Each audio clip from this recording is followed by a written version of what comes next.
கொஞ்சம் கூட சொதப்பல் இல்லாமல் வெண்ணிலா ஸ்பாஞ்சு, அதுவும் எக்லெஸ் ஸ்பாஞ்சு செய்ய போகிறோங்க. மைதா பார்த்தீங்கன்னா 200 கிராம் எடுத்துக்கோங்க. அது கூடவே வந்துட்டு baking powder 1.5 teaspoon, baking soda 3/4 teaspoon, salt வந்து ஒரு 1/2 டீஸ்பூன் சேர்த்துக்கோங்க. இது எல்லாத்தையும் வந்து ஒன்னோட ஒன்று மிக்ஸ் பண்ணுற அளவுக்கு நல்லா கலந்து விட்டுட்டு சளிச்சு எடுத்துக்கோங்க. சளிச்சு எடுத்ததுக்கப்புறம் ஒரு விஸ்கு வச்சு நல்லா மிக்ஸ் பண்ணிக்கோங்க. ஏன்னா பேக்கிங் சோடா பேக்கிங் பவுடர் சேர்க்கும் போது நல்லா மிக்ஸ் பண்ணி எடுக்கணுங்க.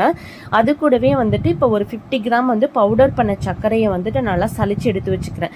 2 ட்ரை இன்க்ரீடியன்ஸ் எடுத்து வச்சுருக்கோம். ஒன்று maida, baking powder, baking soda, salt போட்டு தனியாக சளிச்சு எடுத்து வச்சுருக்கோம். அதுக்கப்புறம் பவுடர் சுகரை பொடி பண்ணி அதையும் சளிச்சு எடுத்து வச்சாச்சு. இப்போ 3வது ஸ்டெப்பாக பார்த்தீங்கன்னா மில்க் மெய்டு வந்து நம்ம எவ்வளோ குவான்டிட்டி எடுக்கிறோம்னா 250 கிராம்ஸ், பட்டர் வந்து ஒரு 50 கிராம்ஸ் எடுத்துக்கோங்க.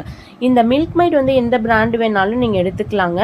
பட்டர் வந்து ரூம் டெம்பரேச்சரில் இருக்க வேண்டியது ரொம்ப ரொம்ப அவசியம். இப்போ வந்து நான் காய்ச்சின பால் இருக்கு இல்லையா, அது எடுத்துக்கிறேன். ஒரு 70 கிராம்ஸ் வந்து பால் எடுத்துக்கோங்க. 30 கிராம் அதில் தண்ணி மிக்ஸ் பண்ணிக்கோங்க. அது வெது வெதுப்பாக இருக்கணுங்க. அதுக்கப்புறம் கடைசியாக 50 கிராம்ஸ் வந்து ஆயில் எடுத்துக்கோங்க. இது எல்லாமே எடுத்து வச்சாச்சு. இப்போ வந்து நம்ம ஸ்டார்ட் பண்ண போகிறோம் கேக் செய்கிறதுக்கு. ஃபஸ்ட்டு வந்து நம்ம என்ன பண்ண போகிறோம், மில்க் மெய்டை வந்து பீட் பண்ணி எடுக்க போகிறோம். இந்த மில்க் மெய்ட் பார்த்தீங்கன்னா கொஞ்சம் லிக்யூடான கன்சிஸ்டன்சியில் இருக்குங்க அமுலில் எடுக்கிறதுனால. அதனால எனக்கு ரொம்ப ஈஸியாகவே இருக்கும். அது கூடவே பவுடர் பண்ண சக்கரை இருக்கு இல்லையா, அதை சளிச்சு வச்சுருந்தோம்ல, அதை வந்து சேர்த்து மிக்ஸ் பண்ணி எடுத்துக்கிறோம். இது ரெண்டையும் நல்லா ஒன்னோடு ஒன்று மிக்ஸ் ஆகிற அளவுக்கு நல்லா வந்து பீட் பண்ணி எடுத்துக்கோங்க. ரொம்ப ஹை ஸ்பீட்லலாம் வைக்கணும்னு அவசியம் கிடையாது, லோ ஸ்பீட்லேயே வச்சு எடுத்துக்கலாங்க. ரூம் டெம்பரேச்சரில் எடுத்து வச்சு அந்த பட்டரையும் சேர்த்து இதோட மிக்ஸ் பண்ணிக்கோங்க. நம்ம வந்து பட்டர் சேர்த்துருக்கோம், பவுடர் சுகர் சேர்த்துருக்கோம், அது கூடவே மில்க் மெய்ட் சேர்த்து நல்லா பீட் பண்ணி எடுத்துக்கிறோம். 1 டீஸ்பூன் வெனிலா எசன்ஸ் சேர்த்துக்கோங்க. ஆயிலையும் சேர்த்து மிக்ஸ் பண்ணிவிடுங்க. மிக்ஸ் பண்ணி முடிச்சுட்டு இப்போ வந்து நம்ம பாலெல்லாம் சேர்த்து மிக்ஸ் பண்ணலைங்க. பாலை கடைசியாக சேர்த்து கொஞ்சம் கொஞ்சமாக மிக்ஸ் பண்ண போகிறோம்.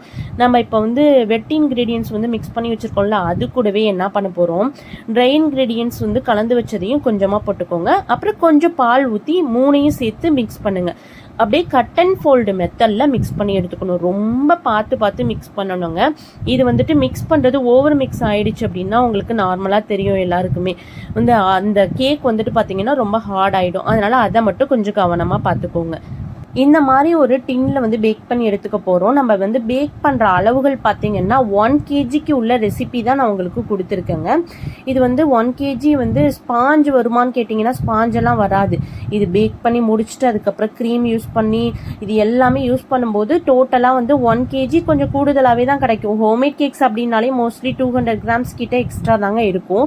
இப்போ இந்த ஸ்பாஞ்ச் வந்து நல்லா சில் பண்ணி அதுக்கப்புறம் பார்த்தீங்கன்னா நான் ரசமலாய் பால் ரெடி பண்ணி வச்சுருந்தேன். அந்த பாலை வந்து சோக் பண்ணி எடுத்துருக்குறேங்க.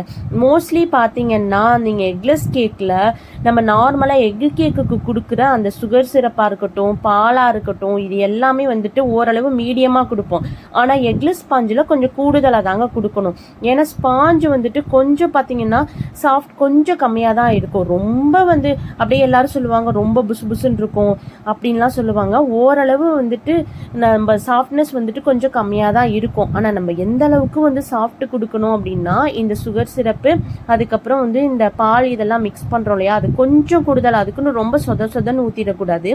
மீடியமாக கொடுத்து முடிச்சுட்டு மேலே வந்துட்டு பார்த்தீங்கன்னா நட்ஸு நமக்கு தேவையான ஃபில்லிங்ஸ் எல்லாமே கொடுத்து எடுத்துக்கிட்டாங்க. மோஸ்ட்லி பார்த்தீங்கன்னா ரசமலாய் கேக் வந்துட்டு எக்லெஸ்லேயும் நல்லாயிருக்கும், எக்லேயும் நல்லாயிருக்குங்க. நீங்கள் வந்துட்டு எக்லெஸ் ரொம்ப பிடிக்குமா இல்லை எக்கு பிடிக்குமா அப்படிங்கிறத சொல்லுங்கள். இந்த கேக் வந்துட்டு உங்களுக்கு ரொம்ப யூஸ்ஃபுல்லாக இருக்கும்னு நினைக்கிறேங்க. அடுத்தது என்ன வீடியோ போடலாம் அப்படிங்கிறதையும் எனக்கு சொல்லுங்கள். இப்போ வந்து நம்ம என்ன பண்ணுறோம்னா இந்த ரசமலாய் கேக்குக்கு வந்து க்ரம் கோட் மெயின் கோட் எல்லாமே பண்ணி ஃப்ரிட்ஜில் நல்லா ஸ்டோர் பண்ணி வச்சுக்கணும். ஸ்டோர் பண்ணிவிட்டு அதுக்கப்புறம் நம்ம டிசைன் எல்லாமே பண்ணிடணுங்க. மோஸ்ட்லி பார்த்தீங்கன்னா இந்த பால் கலந்த கேக் எல்லாமே வந்துட்டு கொஞ்சம் நல்லா வந்து கூல் பண்ணி கொடுத்தோம், அதை சில் பண்ணி கொடுத்தோம் அப்படின்னாலே கேக்கு வந்து போகும்போது மெல்ட் ஆகாமல் இருக்கும். அதே மாதிரி வந்துட்டு பால் சேர்க்குற எந்த கேக்காக இருந்தாலும் சரி ஒரு 24 மணி நேரத்தில் நம்ம சாப்பிட்ணும் அப்படின்னு சொல்லி கஸ்டமர் கிட்ட சொல்லிடணும். இப்போ மேலே வந்து ஒயிட் சாக்லேட் டெக்கரேஷன் கொஞ்சம் வந்து ரசமலாய் எல்லாமே வச்சுட்டு நிறைய நட்ஸ் போட்டு சூப்பராக ரெடி பண்ணி கொடுத்துறேன். இந்த கேக் உங்களுக்கு பிடிச்சிருக்கா அப்படிங்கிறது